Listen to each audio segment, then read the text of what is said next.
there. So before we let you enjoy our musings upon miserable Yorkshire rock, I'm going to ask you for some money. It would be really lovely if you could just donate £1 per episode, £1 a month, £1 whatever, just £1. Pound's going to be very much worthless soon anyway, so it doesn't really matter. Or else what? Well, Mark suggested that we fuck you. that we send the boys round, and if you don't give us money, then I'm going to come around to your house and do a shit in your kettle. I think Turn it on. that's quite obscene, but innovative. it is innovative, and I don't know if you just thought that up off your head, but a fairly well-known Scottish DJ actually had to apologise quite recently for... Rhymes with Slackmaster. Yeah. I've never heard of the guy before, so maybe it's a Scottish thing. He had to apologise for dropping a load in a kettle at one point. But yeah... it takes preparation as well. You know, you'd have to plan a good 4 to 6 hours ahead. Make sure you were locked and loaded. I mean, that's true. You can't just go on call. Which demands a fair amount of malice on your part. But yeah, I mean, I probably won't come around and shit in your kettle. I would just be really thankful. Because you will give us £1. Because you will give us £1. You can go to unsungpod.net/donate. We are very appreciative to everybody that gives us cash. It means that we can continue finding lovely records to talk about and recording them on lovely sunny days with the curtains closed in Chris's flat. Yeah. But truly, it is an honour to shit in your kettle. I need to, as soon as we're done recording, I'm going to check my kettle. Right, okay, on with the podcast.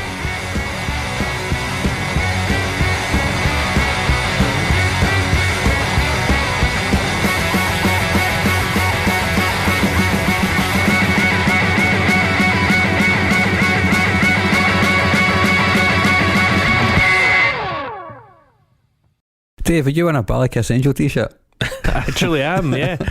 Legit merch from Fitzgerald's Bar in the town that they filmed Ballykiss Angel in. That's also an extremely British thing, much like this band. What? Oh, that Sunday night slot on BBC One, that was a classic. Like Heartbeat? That was ITV. Yeah. But no, but I just mean generally that kind of pitch. I mean, there was a whole slot of classics. There was Keeping Up Appearances, Ballykiss Angel, Keeping Up Appearances, Hamish Macbeth, I was talking about that all day. Monarch of the Glen, Last of Summer Wine. I mean, it's a bit more old school, but it's pure comedy. There's no drama in Last of the Summer. Man, when Compo was rolling down the hill in the laughter, I used to be concerned. I mean, that was more action thriller rather than drama, but yeah. Action thriller. Imagine a John Woo remake. I'm fucking into that, by the way. Oh man, you should pitch that to John Woo. I mean, yeah, Last of the Summer Wine is a very Yorkshire thing, and we're going to be talking about a very Yorkshire thing later, actually. Segue. God damn. What a fucking segue, yeah. So much England in this fucking podcast today. I know. But not that much England. Bloody hell, mate. There's some American in it too. Fucking. Talking of England. Talking of England, it's been exciting Brexit news today, as ever. Apparently democracy was getting in the way of democracy, so we got rid of it. It's interesting. I'm buzzing. As a politics graduate, I'm just like, none of this is supposed to happen. as a politics graduate, like, why do I work in an industry that's nothing to do with my qualification? Oh yes, I see. Of course. David's dad was messaging him before the podcast, a little bit outraged that why is your generation not setting fire to buses? Yeah, I know. And it's like, that's a fair point, Dad, but we did set up an online petition. It's had 600,000 signatures in 8 hours. That'll do it. Change is being made. I always watched that. When was the last time we tried that? That was 6.5 million. Yeah. To get another referendum. 6.5 million debated the last one. 6.5 million signed it, and I think 9 people went to the debate. Yeah. Something like that. Brilliant. Can you imagine 6.5 million people descending on the House of Parliament? Yes, actually. Amazing. I will say pretty soon I can imagine that, yes, given what happened today and the way things are going. Fucking floppy haired cunt. See, the thing is, I don't actually know who you mean, because there's so many. I know. It could be Trump, it's a blanket could be term. Boris Johnson, could be Jacob Rees-Mogg. Just a blanket term there. Could be the Queen. Yeah. I would say she's more tousle haired. Tousle haired cunt. Tousle haired cunt. Our son. What one? The pedo. Do you mean the pedo or the murderer? Sorry This if is, you're allegedly. Yeah, I know. I'm sorry. I went to a dark place really quickly tonight, guys. Emotions are running high up in Scotland, though. On the bright side, Indy Rev 2 seems to be looming over the country like one of the spacecraft from Independence Day. Yeah, We come direct to you from outside the gates of Balmoral. Yeah, There was some angry people there today. But yeah, it was an eventful week for me. tell me how. I went to the Edinburgh Festival, which happens once a year. So you were in England then? Yeah, exactly. I was in the English part of Scotland in Edinburgh. In fact, it's just the anything but Scotland part of Scotland at that time of year, which can be amazing. It's very fucking busy. There were points where I was walking down the main streets in Edinburgh, or I say walking in inverted commas. It was like when you're in a bar and you can't get to the bar to get served because it's so busy. Yeah. I couldn't. Any movement is just because you're being carried by the crowd. Couldn't physically control the direction I was moving in at some points on a main street of a capital city. It was really, really odd. But I did see some pretty cool stuff. I saw a documentary film called Hail Satan, which I cannot recommend enough to anybody following the podcast. We've actually used a few of the links in the things like the Nexus, and we did a couple of bits about it in the Black Metal episode. It's about the Satanic Temple, which isn't about Satan really and isn't religious, but it's more of a sort of way to protest the creeping influence of the evangelicals in America. And my goodness, it's a really fucking good film. I really, really enjoyed it. I also saw a very morbid play about Joseph Mengele. Brilliant. Yeah, brilliant. I saw it it was nearly 30 degrees in Edinburgh, and I went to see a play about Joseph Mengele at noon. So, I mean, that's classic. Was it in a basement? it was in like a storage shed type thing. Okay. And I also went to a planetarium and watched kind of bespoke animations be projected to the album Dark Side of the Moon by Pink Floyd. Oh, lovely. I will be honest, I'd rather have gone to see Wish You Were Here, but it was sold out. Yeah. Is the better album. It's the unsung record, isn't it? But yeah, so I had a reasonably eventful weekend. I also had some really good food, but we don't have time for that because the world is burning, literally. How about you guys? I went to see Soul Crush, courtesy of David here on Monday night. David let you go. Yeah, he let me go. David, can I go to a gig? I allowed it. I allowed it. I approved it. And it was pretty dreamy. It was good. Dreamy, yeah, as in like shoegaze band. shoegazy. So it was pretty dreamy. Really good sound actually, and fucking loud. Shoegaze tends to be a pretty loud genre, even though it's like deceptively gentle. It's like gentle played loud. Yeah, I mean, that seems to be a kind of feature. It's the overwhelming force of gentleness. Yeah. Pure new gentleness could have a force, but there you go. Okay, so you had a fun time. Apart from some dickheads in the front who were dancing all night and not dancing to the band in really obnoxious ways and falling on stage and all that. So I can hate it when people are enjoying a gig in front of me. It's fucking hard. Pricks. Yeah, that shoegaze gig, you just stare at the ground morosely and just that's what you do. Man. You're like the mental image I always get is the crowd in the Sonic Youth episode of The Simpsons. Yeah, basically. I was maybe at the opposite of the Edinburgh Festival. I was at the most Scottish part of Scotland. I went to the Argyll coast, borrowed a camper van and stayed next to a sea loch where, well, actually I was within 5 miles of one of Vladimir Putin's best friend's estates. I can't remember the name of it, but it's down on the Cowan Peninsula on Loch Striven, which is a wee hidden sea loch. Camped there. Saw porpoise just popped out next to us at the shore. Hi, Dave. We drove around. Dinner. Don't sound like that, Mark. Ate dinner at a Scottish accent. Hello, guys. Ate dinner at Inver Restaurant, which I would highly recommend to anybody in the world.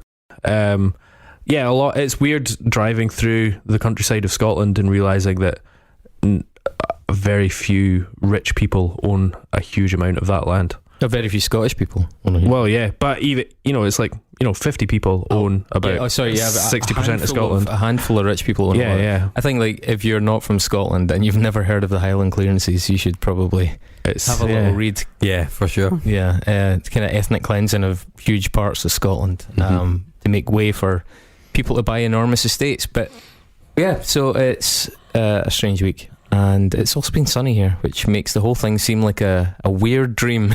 Yeah, because that doesn't happen that often. Yeah, no, and like it's odd because maybe the album we've chosen is possibly the most autumnal record we've covered, And I kind of thought it might be autumn by now, but it's actually been really sunny, so it doesn't quite fit the weather that we've been having. But you want to talk about this album, David? Yeah. So I have brought forward a band called Hood. Yeah, that's a band that we'd teased previously. Yeah, right, because I think, what episode was it? It was the... possibly it might have been Shells. Yeah, I think it was Shells. You mentioned Hood during that episode. Mm-hmm. But they kind of fit into a few different things. Yeah, I mean, their sound changed. What record did you pick from? So it's their 5th album, Cold House.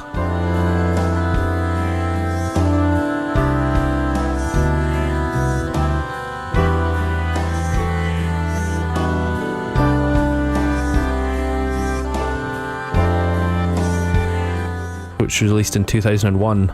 First of all, there's a little bit of dispute over whether it's their 5th or their 6th, and Wikipedia can't decide either, because there is a record that came out. Yeah, some are listing it as a compilation, some are listing it as a full album. Yeah, their entire sort of discography is actually quite hard to work out, particularly because their first few albums were released on a lot of different records, and then now, because you find out your information from streaming, when you go, the dates are a bit wrong. There's albums that you didn't even know existed that aren't officially on the discography, things like that. I think this is seen by the band as their 5th studio record. It's a bit like Slipknot by Slipknot is seen as the first album by Slipknot, even though it's clearly not. Yeah. But yeah, they've released a bunch of EPs, singles, and a couple of compilations. And they've sort of been on an indefinite hiatus since around 2006 or 7, after their... what they would say their 6th record, Outside Closer, came out in 2005. It's mainly 2 brothers, right? Mainly 2 brothers, Chris and Richard Adams, and then at times Craig Tattersall and Andrew Johnson, who are also of a band called The Remote Viewer, and Nicola Hodgkinson of Empress. So they're from Leeds, or musically they're based in Leeds, but they're actually from a town called Wetherby, which is about half an hour outside of Leeds, a much smaller sort of place. So much like a Glasgow band, they'll say they're from Glasgow even though they still live in Coatbridge. Saves you explaining yourself. Yeah, absolutely. So it's I was kind of put onto this album in a weird way, in an interesting way, and I'd never heard of the band before, and yeah, just sort of it really stuck with me at a time. It was about, must have been 3 years ago. I was spending a year in Australia. I didn't know if I was going to live there or not, but I was over there hanging out with our good friend Craig, and my friend Ben had come over for about a month and doing some travelling, and we were at a pub in Melbourne, in Richmond in Melbourne, and it was one of these sort of old man pubs that you get, but every old man pub in Melbourne then has a outdoor bit, because if you don't have an outdoor bit in Melbourne in a pub, you're an idiot. I was going to ask, are old man pubs in Australia anything like old man pubs that we would normally consider? Yeah, like they're small windowed, kind of like smell that same musty way. Yeah, damp smelling, stained pool table, red nosed whiskey drinkers at the bar. Yeah, but it does. It's very similar to here. In fact, funnily enough, this pub that we were at, I was as I was walking out, a guy said, "Oh, are you Scottish?" And I was like, "Yeah, I am." And he's like, "What team do you support?" And I was like, "Oh, Ross County." And this, like, he was an Australian businessman, and he goes, "Oh, I fucking support Aberdeen, mate.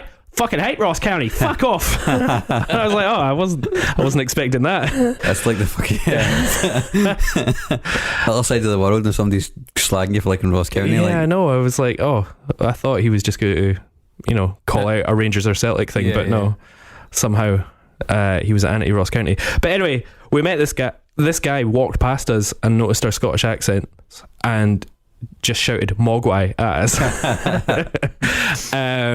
And he was a really interesting guy. He was about our age. It turned out it was just one of those really weird nights where lots of things happen. There was like a dad having an in-depth conversation with his son because the dad was a drug dealer, and we kind of got involved. No, not drug dealer, a drug addict. And then this guy that we were talking to was then giving him a pep talk because he was also a former drug addict. And then somehow he got involved in our conversation. He was about our age because he just heard our accents and shouted Mogwai, and we're like, "Oh yes, we like Mogwai." He then started talking about post-rock. He used to be a driver for Nick Cave. and all of these weird Does that mean things. Nick Cave got a taxi once and No, he drove the band on tour. He was a huge fan of Shearwater. okay. He was quite intense, and I think he was still pretty high and drunk. And it turned out it was like the first time that he'd drunk in about 3 months, and he was just having a night out on his own. But he ended up offering us the drugs, which we politely refused. But we ended up going back to his ex-girlfriend's flat because he wanted to show us. Did you go in the window? Yeah, but he showed us. He really wanted us to hear this band Hood that he was totally obsessed with, and he thought that because we'd never heard of them, but he knew what we liked, he was like, "You need to come back and hear Hood." Hang on. So I just want to interject here, right? Mm-hmm. I remember a little bit of this story when we were just at the pub. Yeah, But having now listened to Hood, yeah, it casts a completely different shadow across the story. yeah. I know. So hang on. So one guy that hadn't drank was now out alone Mm-hmm. drinking for the first time in 3 months, Yeah, and went back to his ex-girlfriend's flat yeah. to listen to this absolutely miserable slowcore music. Yes, It's way more tragic. and then offered us black MDMA. Yeah. So in my mind, when you originally told me that, it was like a kind of rowdy Yeah, night. no, of no, like, no, no. "Oh, what's going to happen next, mate?" No. So after he'd put this on, So depressing now. and then asked if we could put something on, I can't remember what I played to him. He then was like, "Oh, I'm in a band myself. Do you want to hear a recording of that?" And me and Ben are like sitting on a little sofa like this, just like, he could be a killer, but we're just going along with it. They're like, this is hilarious. We're on holiday. Fuck it. Let's see what happens. And he puts on his own band, and they're fucking amazing as well. And I'm like, oh, this is going to be so awkward. But turns out they were really good. And then he's like, in fact, and then he picked up an acoustic guitar, and he's like, "Do you want to hear a song that I've just written?" And I said, "Oh my God, this is going to get so awkward again." And then he like sat at the table just facing us, looking into our eyes, and then played it. And it was really good as well. And we had a nice time, and we bonded over Elton John. And then he got freaked out because he thought his ex-girlfriend would be angry that we were all there, so we left him. And then never heard from him since. If she didn't know that you were in her house, Well, she exactly. probably Who would knows? be. So yeah, it was just an interesting tale of how an album and an artist entered my life. A good origin story there. Yeah. Yeah, it's really weird. Yeah. But I enjoyed it. Yeah, it takes me back to an odd time in my life. But it's an interesting record, an interesting band. Have you listened to their other albums? Yeah. How well do you know them? A little bit. Like, I've gone through them. I've never really fallen for any of the rest. That's why I've kind of chosen this record, because I think it is the perfect summation of what they have tried to do. But a lot of the times, you read a lot of things about them. A big thing that comes up is they flipped and flopped and tried different things, and every album sounds a bit different. And Yeah, absolutely. Like, they're never afraid of experimenting and doing shit and trying a thing for an album, then giving it up. as you say, this is kind of seen as a bit of their Goldilocks period, and I'd seen references to the Talk, who you also nominated, which Yeah. I think is a really obvious comparison. A band called Bark Psychosis.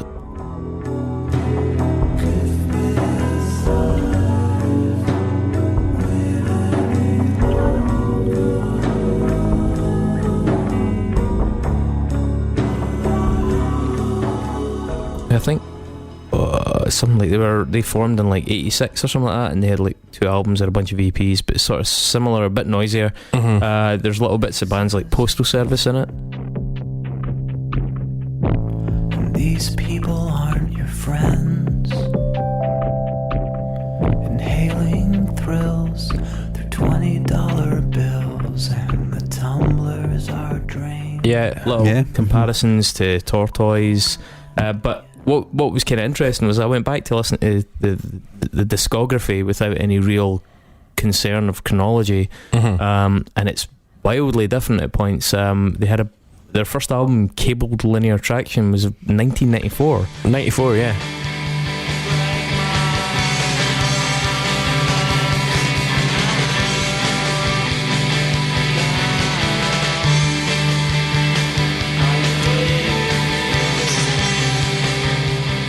Really, really, really different. Like lo-fi, this really art rock, like unfussy kind of collegey art rock, bit like Pavement or like Sebadoh, like the really early stuff. It's the Yeah, kind of thing totally. you know that Winning Sperm Party, the Glasgow kind of art label? Yeah. It's the kind of thing that you could have imagined on that. I mean, the tunes are pretty shit. To be There's fair, some of them are, some of them aren't. Like there's a couple, like Untitled, which I think is track 3, and then a bleak view of an irrational happy time, which is track 5, sort of showcases like some of the dynamics they might move into and sample a little bit more.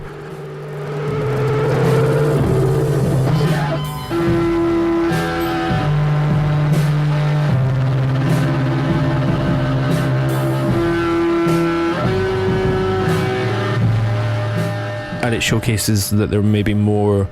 It's got quite an American sound, definitely. yeah. But like those tracks stand out a little bit more because they're moving more towards the slint sort of thing than the sort of American emo Yeah, I mean, vibe. they didn't get there yet because so the album Silent 88 was released in 1996. Yeah.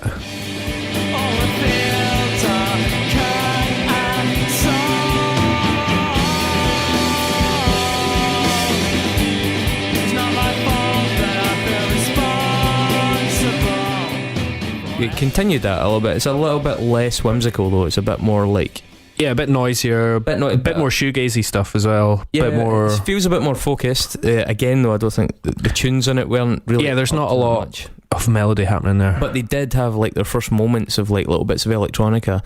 There's a drum machine I think on the 3rd track, and there's little hints of like electronic glitchiness and stuff later on. The recordings on it are they're so bad. Yeah. The recording standard is really bad.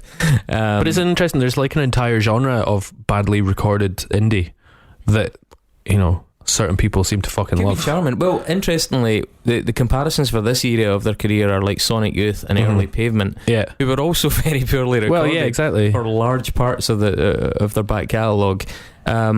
They did a thing in 1997. Now, this is where I think a bit of the confusion came in because it's called Structured Disasters. This is the first thing that appears by them on Spotify. I'm guessing they felt the previous two just didn't sit well. Well, and also with things like this appearing on platforms, it's often up to the label to upload. Yeah, and the first two were a different label. Yeah, exactly. So, but also, I think, see if you were looking up a band, and even if just by accident you had randomly clicked on a tune and it was from their first 2 records, you might not give them another chance. yeah, it's true. It is a completely different style of music at that point. Structured Disasters, even though Wikipedia can't decide if it's a compilation or an album, is really pretty decent. It's a step up. 1987 it came out.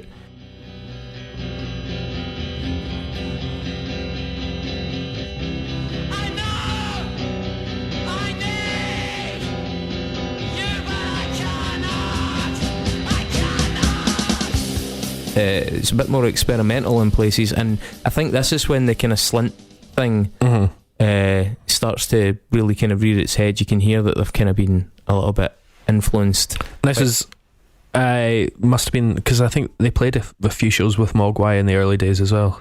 That would make sense as well, because Mogwai, especially in the kind of 10 Rapid era, were like big into the slint thing and the June of 44 kind of vibe. But then things really kind of started to change in 1998. They did an album called Rustic Houses, Forlorn Valleys.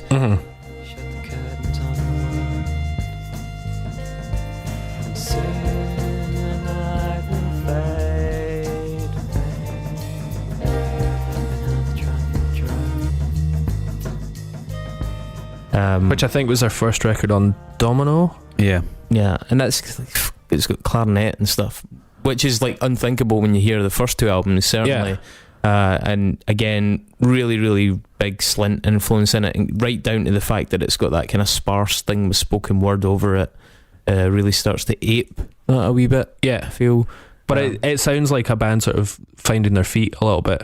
I think that the sort of the brass and the strings really work. I mean, dialing it back as they're well. stretching. You know, the longer songs are sort of way more post rock, and they're it's funny. It's like I obviously had never heard this band until, you know, about 3 years ago, but I listened to this and I was like, oh, I was doing guitar riffs when I was 20 that sounded like this, you know, in like 2002, because I'd listened to Mogwai, and they were doing it 5 years before and I hadn't heard it. They were finding a sound, and definitely more confident as well, because they're relying less on the volume and less on like filling every space, and they're letting a bit more air circulate and the notes resonate a bit more.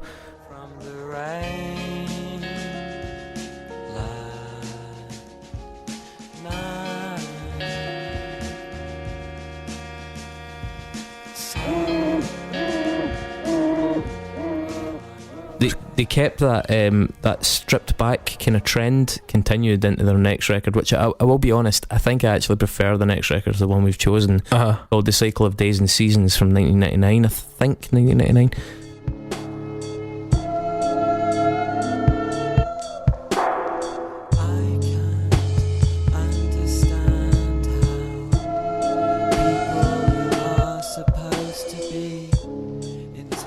This has a lot of bands like the Shipping News, who I really love, and kind of quarter stick records generally.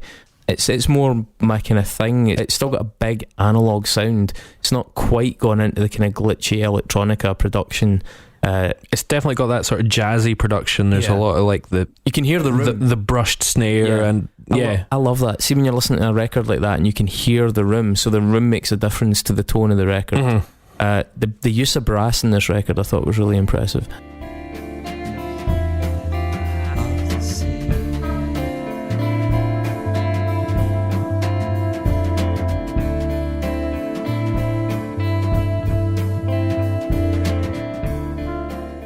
The brass swells. It's a really distinct warmth that comes from a low end brass that fills something up. I think it works really well in this. There's a track in it called An Iron Light as well that again hints at their future. Like you can see them moving on again through it, and it goes towards the kind of experimental electro side of things. But I have to be, I quite liked that record. I think I warmed to it more than the one we're doing. Then obviously Cold House came out 2001, and it got and got reviewed in this sort of the indie music press, but they were never a band that were doing big festivals or big tours or anything. But I think they had a sort of credibility in the English indie underground. All the journalists knew of them, and the time that Cold House came out, it was getting a lot of comparisons to Radiohead and Kid A. Yeah, because Radiohead were out there. I mean, that's really doing the electronic stuff. When we break the tracks down, that's definitely going to rear its head. Definitely, yeah. I think, what the fuck is it about England though? I mean, there are some bands and there's some styles and approaches to indie rock.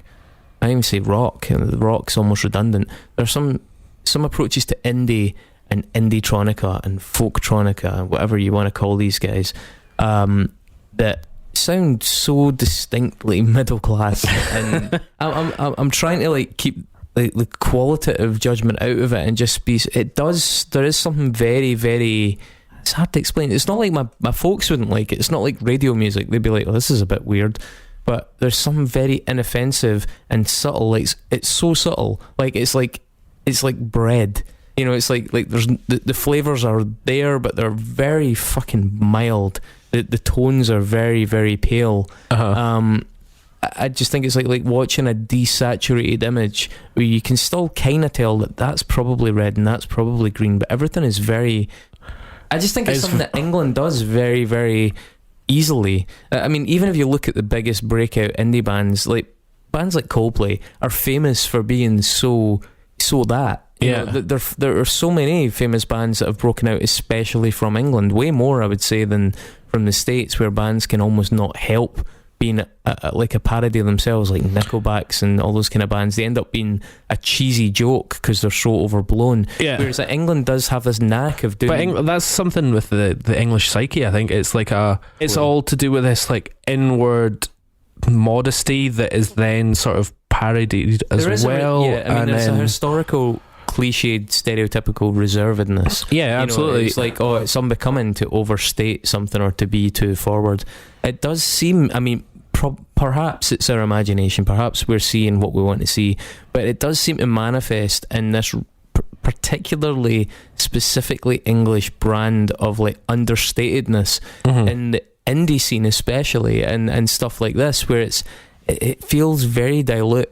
I'm not saying there's no melody. There certainly is melody, but it's often so mild and like the chords are so diluted and the approach and the delivery is so diluted that it fails to really grab you, and it leads to this glut of like indie filler, indie landfill, as they say, of just mild songs that were almost a good idea, but were scared to really nail their colours to the mast. They were just a bit too non-committal. The Dave's point's a good one. Like when I remember when I was at university, my degree, half my degrees in Scottish literature, and that was one thing that a lot of English people kept coming back to, just in art in general in England. It's like, well, you know, there's a lot of people from England to go to Glasgow Uni, right? And like that's one of the things. Like, there feels like there's a complete lack of cultural identity apart from the typical British identity, which is, as we know, two completely separate things. I'm almost certainly reading too much into it and overstating it and trying to join things that probably don't match. But you know, Brexit to some extent represents, it's a very English phenomenon first and foremost, and it represents almost a culture getting fed up on not having a sense of identity and striving to be like, right, we need to differentiate ourselves. Absolutely, I totally agree. We need to finally do something ostentatious and maybe even self-destructive just to establish a sense of like stubborn outspokenness that all these other places have, you know. Well, the fact that the St George's flag, because it was taken over by the extreme right in the 70s and 80s, I think in no other country is the national flag tied to, you know, white supremacy, white supremacy or right wing stuff as it is in England. In Scotland, you can fly the Scottish flag, and I find that you're just, that's a good proud Scottish thing to do. Every American in America flies the Stars and Stripes. You see, you know, any flag in any country in Europe, and you just go, oh, cool, that's just their flag. Whereas you see the English flag in England, you go, oh, probably racist. Which it must be weird for somebody that wants to be proud to be English and they're not racist, you know, so it must be an interesting contradiction and, you know, to come to terms with. It's interesting, because at least weird. Yeah, it's weird. I don't know, man. It's hard to appreciate because obviously the three of us are Scottish, and it feels like our national identity is often defined by what we're not as much as what we are. But you know, English identity sometimes seems really hard to pinpoint, and it seems like sometimes the bands struggle to pinpoint it as well, and as a result it just seems to, over the piece, clearly on a case by case basis this is almost imperceptible, but when you observe the trends over the years, you can't surely say that England hasn't got a disproportionate number of incredibly bland indie bands to its name.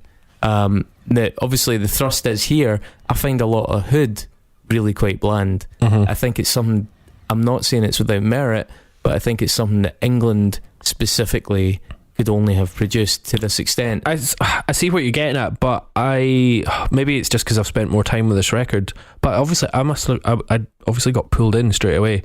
I do think it's very specific to where it's from, but I think the band are very specifically from the north of England, but they're not from like that sort of stereotypical working class industrial town of like even the Smiths or I don't know, like all that shit, like the twang and stuff. They're like a weird mixture of rural and urban. They're a weird mixture of folk and modern, you know, they're dial-up internet era hip hop. Let's even refine it even further then, because that's actually, you've raised a good point there. Obviously this entire conversation is based on gross generalization. We're just talking in like very loosely. Nobody's saying that this is like scientifically accurate. We're just trying to observe trends here. But yeah, you're right. There are certainly areas of England as well that are vastly different from each other. What this probably sounds more like, and I think you kind of hinted at the kind of Oxfordshire thing, this sounds more like that kind of middle England like thing, you know, like less like, you know, Liverpool, Manchester have got some very vibrant and very working class musical traditions, Newcastle as well, Birmingham especially, metal, grindcore, all that kind of stuff. Like England has done some musical genres very, very, very well. They created heavy metal, so you know, they've done quite well. Like Bristol has done some amazing things with electronic music. London did some great things with punk music, not all of them great, but a lot of them. But there is definitely then, if we're going to even be more specific, there's a middle England sound.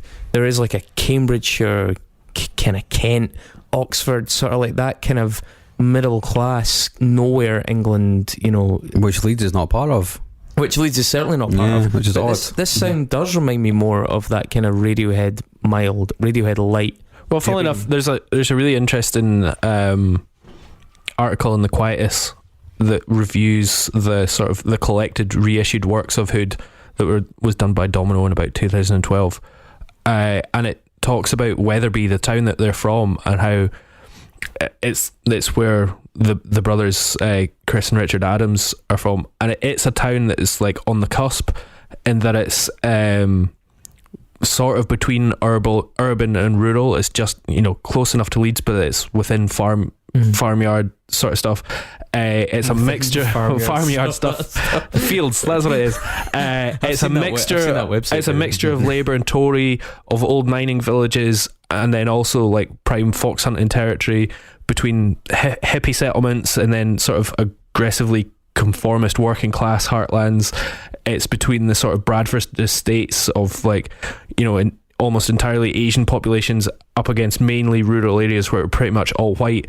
It's like a area that is very much in between many things, and you can get that sense from the band and from this record. It's a band that are in between many things, and that's what I really get from it. And I it's not a blandness that I get from it at all. I get a subtlety, and I get a really nice sort of atmosphere from this record, and I think it's the most autumnal record I've ever heard. They're the most autumnal band I've ever heard. They sound like, I don't know, like light filtered through orange leaves and frost on pylons and stuff like that. I feel like they sound like a nice seeded loaf. Hey, there's nothing wrong with a nice seeded loaf. A good melted butter. You know, weirdly, just not to, I don't want to labour this, but my last word on the subject, at least, I thought, like, when PJ Harvey did Let England Shake, there was something really telling about the album, because I felt, as much as it was lauded as a critical success and all this kind of shit that it got from Mercury and stuff like that, what I took away from that album was that it was really struggling for a sense of identity. It was like, okay, she is doing all these songs that are meant to reflect different parts of a national identity. The best song in the album is clearly about the war, going back to the war, and beyond that, like, the fuck is this album actually adding to my impressions of England? It seemed like it was really reaching for stuff at points, and I didn't actually think it was nearly as successful as capturing or distilling any sort of really strong national identity at all. Yeah. And I think that it just, I don't know. I mean, we're probably pissing off every English person that's listening to this show. No, but like, maybe some of the best English records are ones that capture that who are we rather than this is what we are. I think the best ones capture who are we, and I don't mean England the big we, I mean like the small we, like the Black Sabbaths in Birmingham, the Judas Priests in Birmingham, or the Mancunian ones, the working class ones, the Oasis ones, or like the punk bands from like the south of London. The ones that focus on their small local tangible identities are way more effective than these broad sort of stroke English inverted commas bands like Coldplay, who are just the most resounding example of this mediocre indie stuff that's not bad, it's just not good. It's just, well, Mark, do you think who'd sound like Coldplay? I don't think so. I think this record definitely has echoes of Kid A though. Yeah. And yeah, well, I think it came out just before it. Is that not right? This record came out just after Kid A. Just Alpha. The year after Kid A. Yeah. Also got some Portishead vibes from it, just in the kind of trip hoppiness of it, but we'll talk about that, I guess. Yeah, definitely. I mean, like, to be complete, is the very quickly, Outside Closer, which came in 2005 after this, was an interesting continuation of this. It reminds me of a diluted version of the Belgian band Deus. I don't know if you ever heard Deus. When your heart is wilting and your chips are down, when your soul is pining for a friendly sound. At times a fantastic band, at times a really odd sort of jazz indie pop band. Like, they didn't always hit the mark, but when they did, they really did. And the second track on that album, The Negatives, is a good illustration of a kind of mild version of Deus.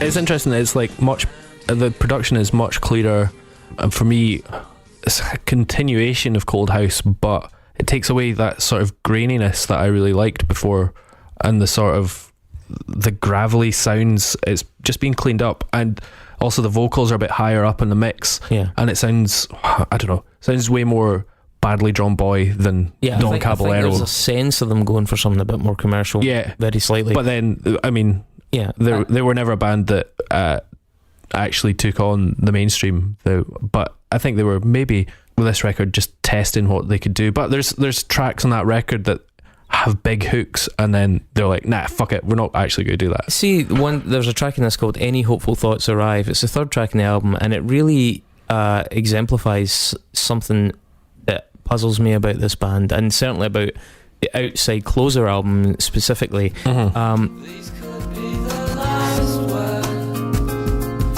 that I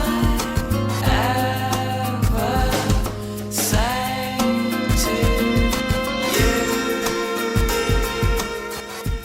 you. The songs are so inoffensive on this album, more so than the two prior, that what I couldn't really understand was the writing process. Okay, mm-hmm. These songs are so mild. I cannot imagine being moved enough to write the melodies down on that album. I can't imagine jumping out of my seat to go and record a riff or a hook that just popped into my head, when the hooks and the riffs are so diluted and so like subtly done. There's nothing that jumps in my head like, oh my god, that's a great bit. And it kind of seems like these albums exist only really by the virtue of someone taking the time to make it exist, but it's not really clear why it has to exist. Like, it doesn't really feel like the songs have a strong enough melodic or emotional content to justify somebody feeling artistically compelled to go and jot them down. It feels more to me like someone was like, we're in a band, we need to record some songs, let's get in a room and work some stuff together. And they do that, they tick the boxes, they have an album that's done properly. I just don't know why. And this album, Outside Closer, really sort of underscored the kind of pointlessness, I feel, of some of that music. Well, I mean, I disagree in that I think they've created some really, really nice works. I think you're looking for portraits when they are painting abstract stuff. They're doing watercolours, let's be honest. They're doing watercolours of the sky and fields.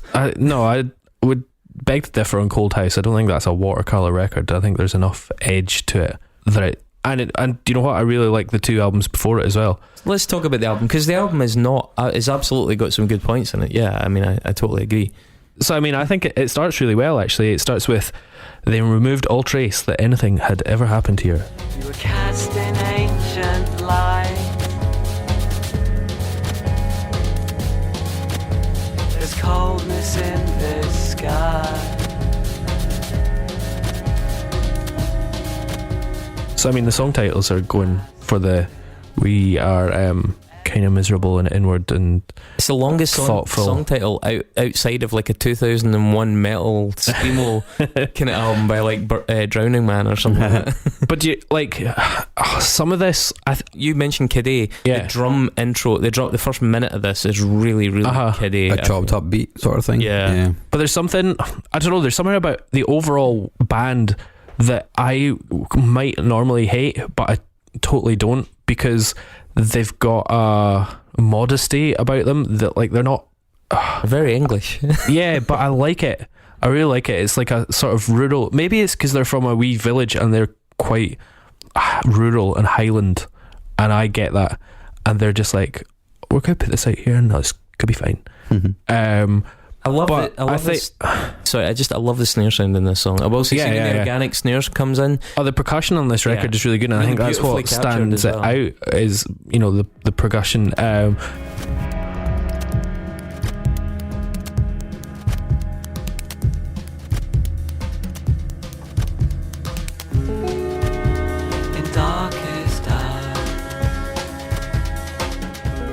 It's also interesting that they started working with Dose One and with Y as well, two leaders of the Anticon label in LA, and they come in and the kind of when Anticon was starting to wind down around about this time as well. Mm-hmm. So yeah, it's interesting that. So you know, this track, it sort of has all the elements that we've heard before over the last 4 records. they've all hinted at in separate ways, but they're all sort of slowly introduced. Vocals once again are sort of understated. Do you not feel that? I mean, you're saying understated. I feel the vocals sound quite lethargic.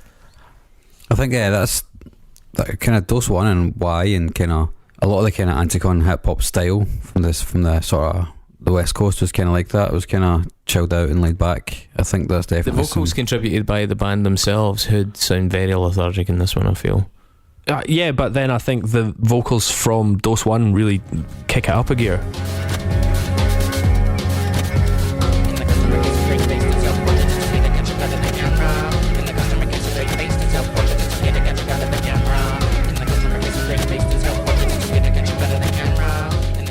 And I think it really works.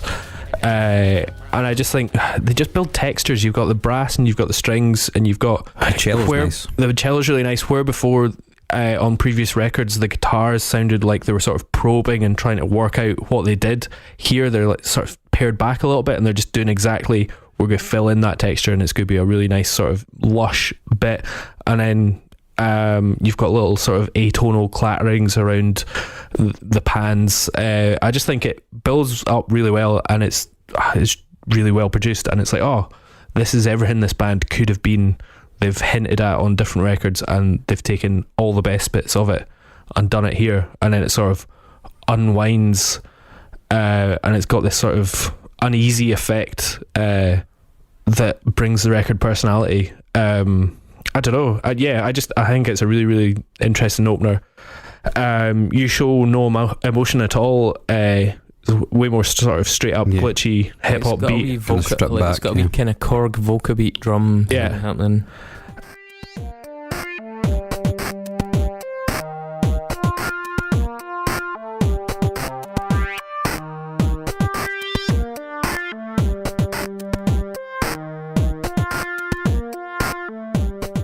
A bit more confidence in the vocal. I didn't think the vocal annoyed the hell out of me. Yeah, I thought it was very low energy, man.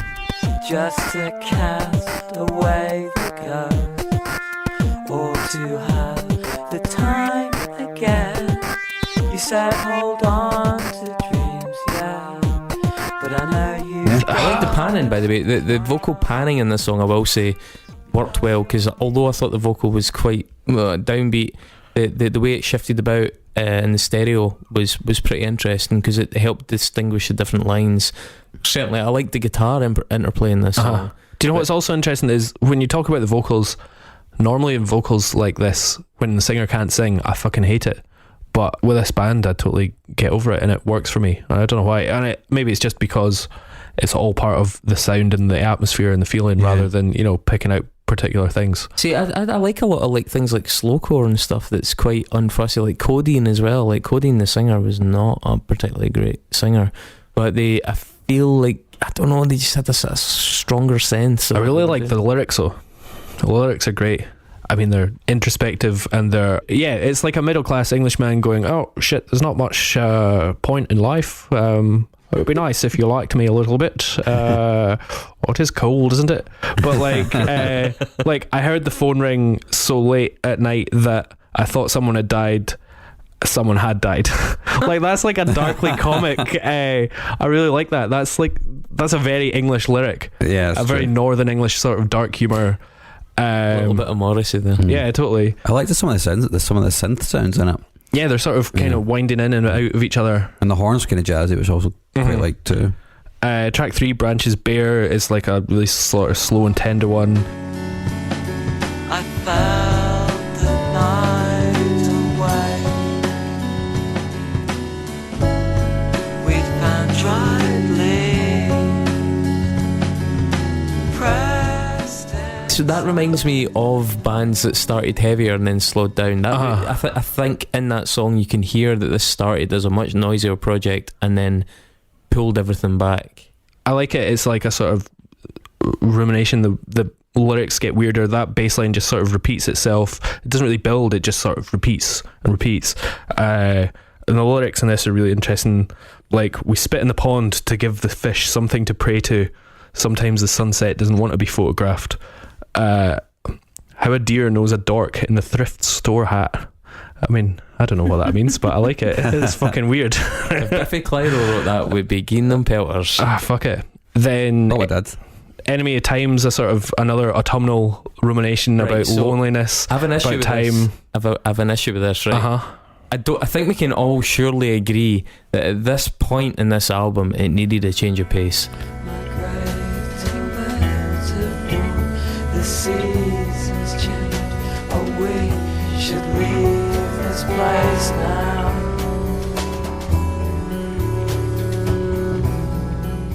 Right, because this is the point where I was willing to go with the first 3 songs being very downbeat, but at this point, when this song starts and it's more of the same, I was like, I have an issue now, because I am really struggling to maintain enthusiasm for this album, and we're only 4 songs in. It badly needed something to break it up, to give it another direction, to give it another tempo.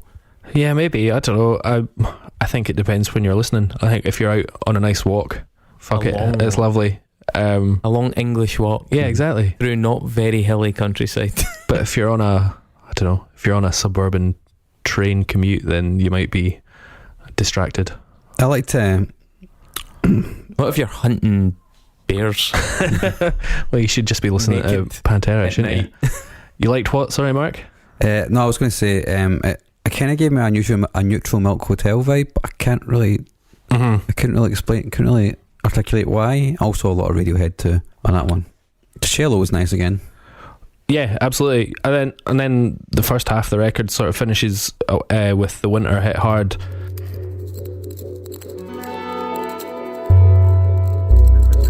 I know we'll rise again.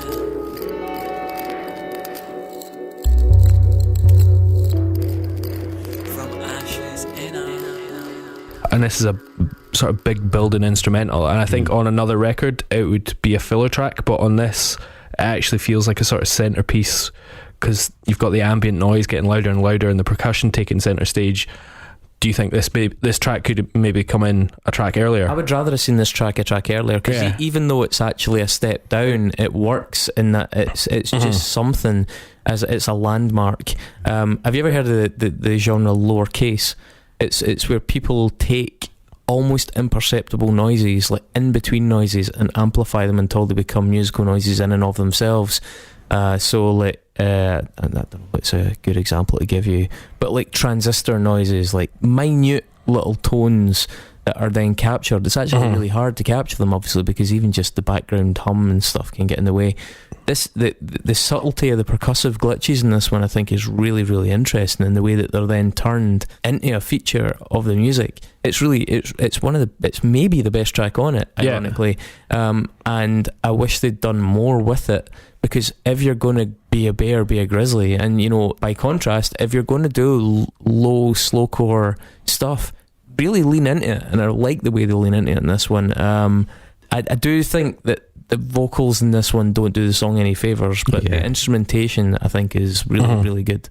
It reminded me of DJ Shadow a little bit. It's something I could imagine him doing with chopping up various records, where obviously they've just kind of used some field recordings, and it's kind of, I'd never heard anything like this before, so it was kind of unsettling to hear those kind of whirling, clicking noises. But you're right, Chris, like it does make it like a centerpiece of the song, and it is quite an interesting use of that. It makes it, gives you something to latch on to. Because you can tell, like, even subconsciously, because you can tell how delicate those sounds were to start with, it feels like you're drawn really up close to something. Like you've pulled it really up to your eyes and you're looking at it really closely. Yeah. And it gets you away from the 4 songs prior, where you're at basically the same range for every tune at the same tempo. I think the other songs around it would have been better served had that happened sooner. It then moves on to I Can't Find My Brittle Youth. Is it strong enough to hold on to? Just try it anyway. Can't let the years win out, I quite like the title, by the way. Yeah, I like that. This was the track that The Stranger played me in the flat. It's like 90s landfill indie.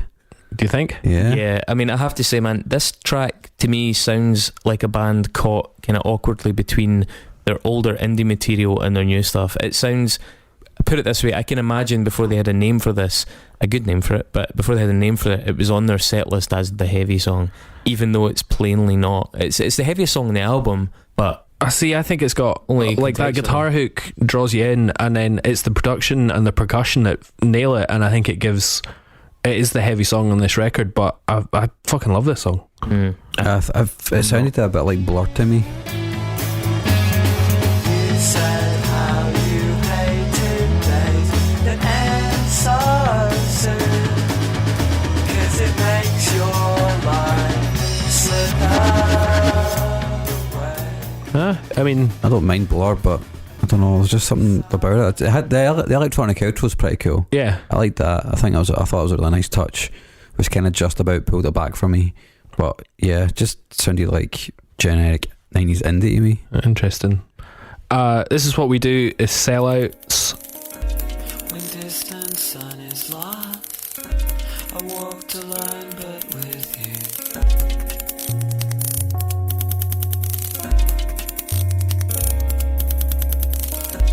It was 5 Is a sort of quiet, wonky one. Sounds like it could be on like Bjork Vespertine. Yeah. But, well, instead of having Bjork, you've got a quiet Englishman singing. yeah. So I think this is interesting, though, right? Because this is what we do to sellouts. To me, sounds like it starts like a very, very relaxed version of Aphex Twin.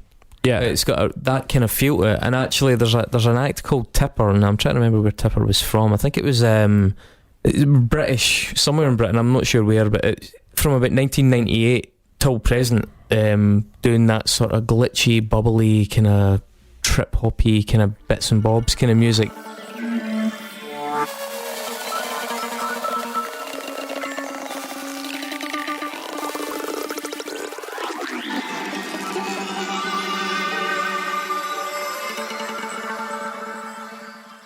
You know, there's moments in this album as well where it sounds a little bit like the instrumentation has been hinting towards bands like Fortet. Mm-hmm. But when they come in with the vocals, almost undoes it. I can't tell if actually maybe some of this stuff would be better if it had less vocal over it, because I feel the vocal really sort of makes it more generic, and the instrumentation at times is quite interesting. It's cut like I'm referencing some pretty good acts here that I think it reminds me of, but then there tends to come in this voice that just sort of drags it all down into like this landfill territory. Yeah, I'm starting to switch off by this point, I've got to be honest, man. No, that's fair. I mean, I think the river curls around the town is then a sort of weird backward soundscape.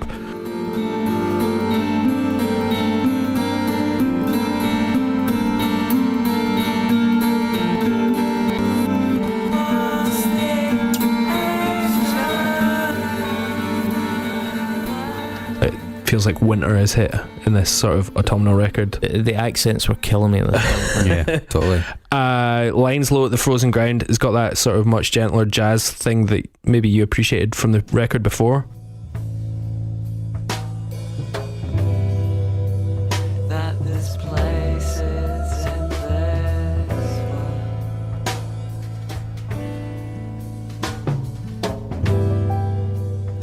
world. I wrote here, why so sad, David? This sort of song barely happened for me, man. Do you know what I found quite interesting about that song is it sounded quite a bit like Buck 65. Oh yeah, I remember No, that. he's more upbeat. Like he used it like a couple of records in the middle of his discography have got like that kind of laid back kind of jazzy feel, which it kind of reminded me of. Maybe I've not heard them, but I always associate them with being a lot more upbeat. Track then finishes with "You're Worth the Whole World."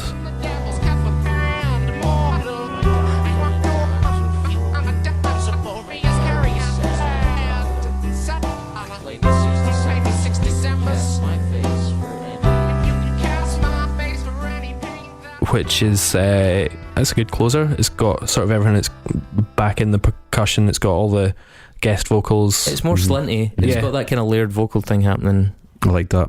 Yeah, and it's got that sort of glitchy rap from the guests. Yeah, great track. It's interesting that neither of you took to this record as much as I thought you might. I did try, honestly. Yeah. I did approach it. Maybe I should have given you it in November. Maybe. Like, genuinely, maybe you're just too happy-go-lucky right now. Maybe I'm still too young and full of life. Maybe. Yeah, it could be. But it's interesting that such a vibrant, happy young man as myself is also so taken by such a miserable To be fair, record. man, you did nominate Talk Talk. Yeah, that's true. I don't know. There's just something about this band that are interesting in they try so many different things and they never shout about it. They're just like in the Certainly background. never shout about it. Well, yeah, but that's almost wish fine. they did. I mean, maybe I just I go from one extreme to the other, don't I? You do. I'm not a man of You nominated fucking Korn. but I just really appreciate it in its sort of paints pictures of a Watercolour pictures. David. watercolor autumnal English landscape. I don't know. It's pure Turner, isn't it? It's I don't know. The hip And I hop just and I elements, think yeah, this is the record like that. that I think best defines them, and I think you can go back and find bits that you like from all the other records. This is probably the best starting point if you want to go and discover other shit. I did slightly prefer the Cycle of Days and Seasons, I have to say. I Yeah. preferred the slightly more analogue tortoise approach of that. I've actually Rustic Houses, Forlorn Valleys is maybe the one that I actually go back to more, but I think for somebody that hasn't heard the band, I think you go to Cold House and then choose which record you want to go down the route from. Well, I'm going to say no. You're going to say no. Don't take it personally. Yeah, I didn't really. I like the hip hop elements of it, but the other stuff kind of left me cold. House. Yeah. That's interesting. I'll be interested to see what people say about it, because I think it's quite. I mean, they never took off.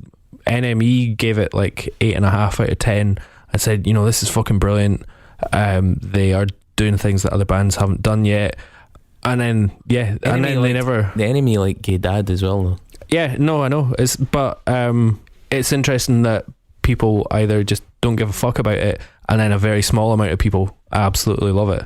This was the album that a random high man in a pub in Melbourne came up to me and said we had to go back and get high and listen to this That's record. pretty cool. That, like, You know. I'm trying to like imagine your state of mind that made a boy such as yourself receptive to this. Hey, you know, I'll being in a new city on your own is a interesting time. High on life, man. You know what this did do though?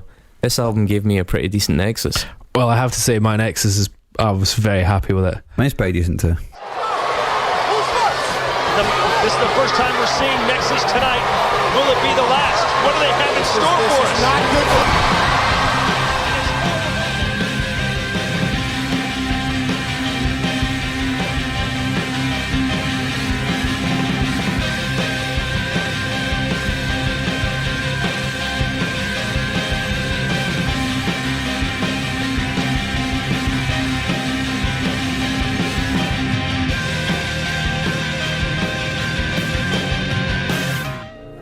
Why am I here? You're in the Nexus. This is the Nexus. For you, this is what you want.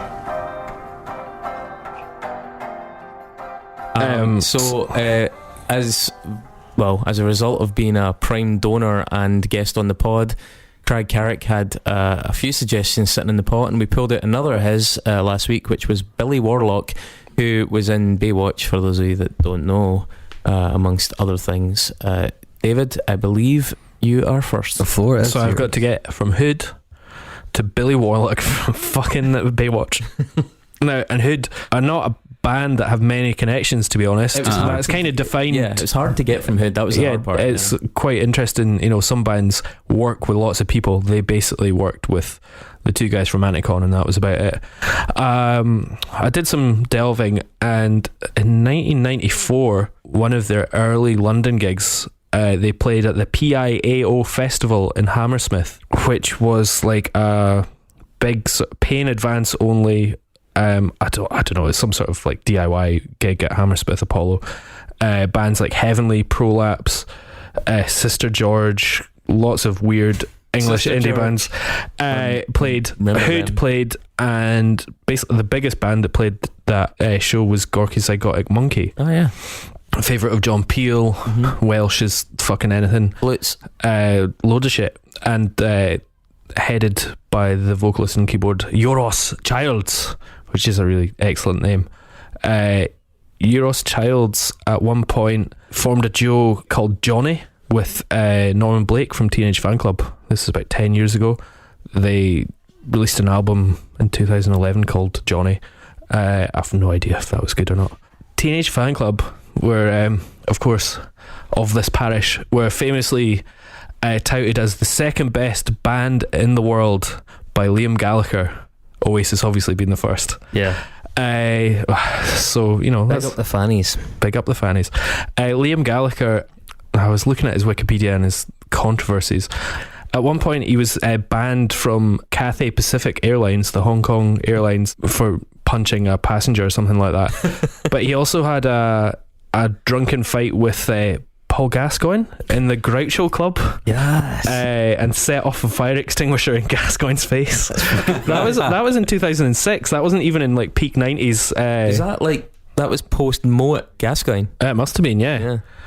So I mean, Paul Gascoigne, he's a character. He's a character. Now, at one point, he signed for Lazio in Italy. And had a really exciting time.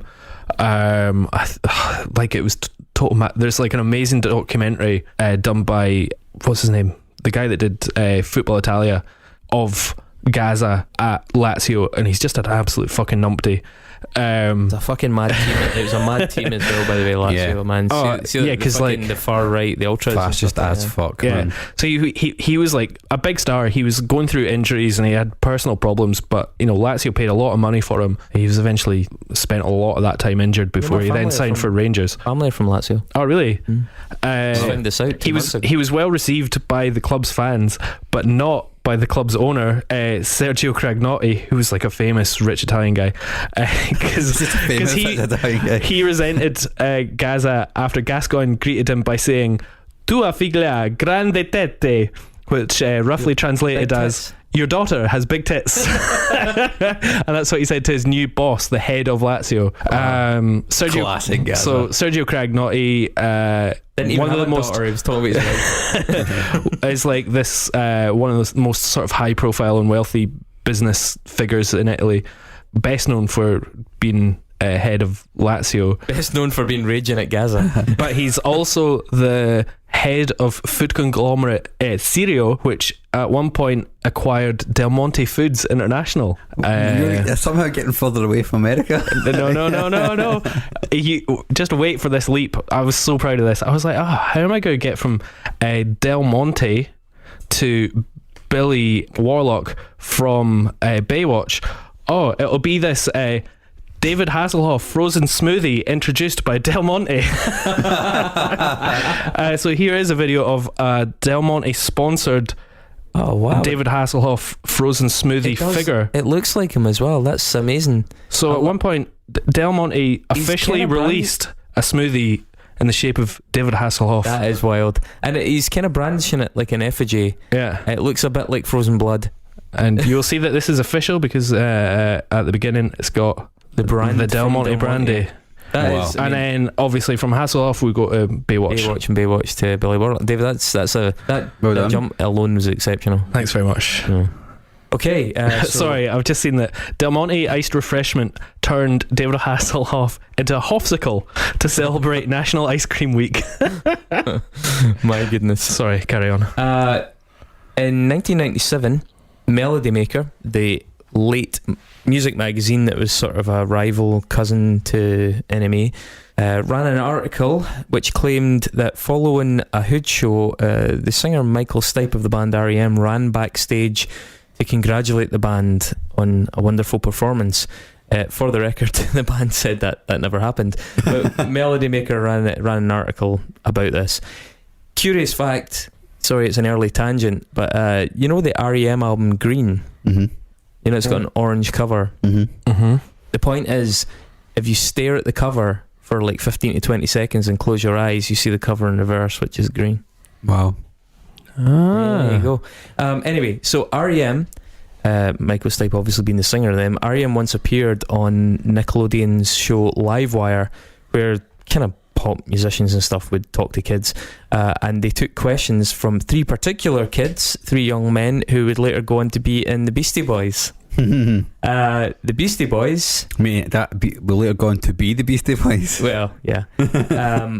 The Beastie Boys had a song called Sabotage, their finest hour, in my opinion. That was covered by a combination of Korn and Slipknot at a show in London in 2015. You can see it online. It's golly, it's pretty tasty.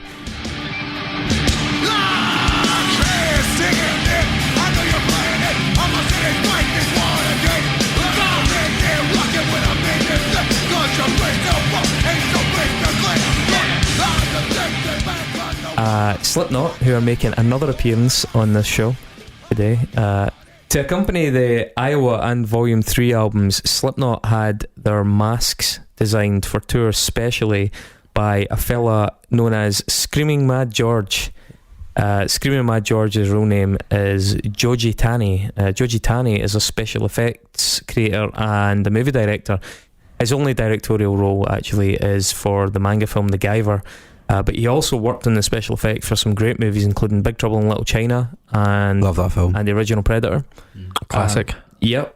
Curiously enough, by the way, talking about Big Trouble in Little China, Billy Warlock's dad was a stunt double for Kurt Russell. Oh well, there you are. But that's not my route. Just very. So Joji Tani also did some super gory effects for a really wonderful film from 1989 called Society. Society is crazy. Like, no spoilers. You have to go and watch the film Society. If you like John Carpenter's stuff, you know, that kind of body horror stuff. If you like satire, it's just such a brilliant mix. I think, kind of personally, it should be up there with films like They Live. It's not quite as good, but it's certainly really, really, really watchable. So go and see Society. Society starred Billy Warlock. Oh, there you are. Nice one. Okay, so Cold House were on Domino Records, as we've already mentioned. Domino Records, home to many artists, many influential artists as well. I would hope so. It's a record label. Yep. Pavement was one great of those. Great pizzas as well. Yeah. Not actually. No. I don't know. Much more. I can't eat them because they're not vegan, because the powder on them is milk, I think. Not great. They're completely different taste in America as well, which is bizarre. Anyway, Pavement were on Domino, whose founding member, lead dude, whatever, Steve Malkmus, contributed quite a lot to the film soundtrack I'm Not There, which was a Bob Dylan pseudo biopic thing, which is actually a really good film. I don't know if you've seen it, directed by Todd Haynes. It's kind of, you have Christian Bale, Kate Blanchett, Richard Gere and Heath Ledger, all as different versions of Bob Dylan. So I prefer Todd Haynes when he's grappling with paedophilia. Oh, well, there you go. Like I said, one of the people in that film was Christian Bale. Christian Bale starred in the film Public Enemies with one Mr. Johnny Depp. And Johnny Depp got his sort of fame from 21 Jump Street, which had a guest appearance by one Mr. Billy Warlock in the episode Come From the Shadows in 1989. Billy Warlock must have been quite young then. He's younger than Johnny Depp, isn't he? He is 58 years old. Fuck me. Okay, yeah. I take that back. They're about the same age, aren't they? Yeah, more or less. Yeah. Well, Johnny Depp's 56, but yeah, the same age. Yeah. Okay. Yeah, he retired from acting in 2011. Has been a while. Yeah. Okay. Job done. Well, that's been a treat. Done.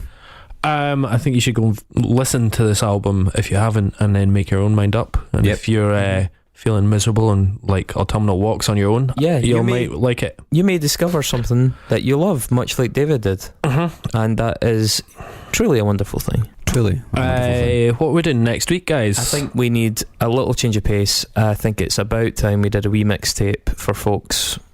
A wee mixtape. We had a few options, but I really liked the one that Mark suggested midweek. So that was basically, we're going to do, it's the Red Menace, right? The Red Menace mixtape. Now, given all this chat, especially in the American election as it looms, but also inspired by my dad a little bit. Dave's dad. Why are we not out there setting fire to buses?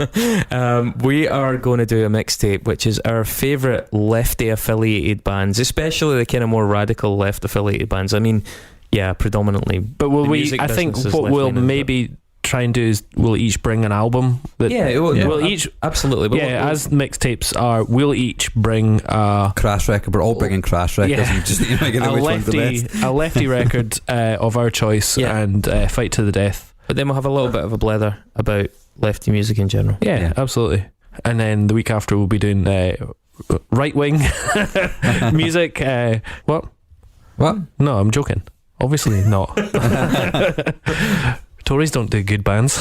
During the course of the mixtape, actually, I was going to say, can we think of any? Yeah, we really should. good right-wing bands. We'll try and think of actually decent right-wing bands. They don't need to be extreme black metal. Yeah, they don't need to be Bathory right-wing. Not Bathory, Burzum right-wing, but they could be like John Major right-wing. Eagles of Death Metal. Yeah, centre right. Yeah, we'll talk about this. Anyway, I'm looking forward to it. Should be fun, yeah. Can finally use my degree. Yes. Hey, for no money, Mom. All right, bye. Bye.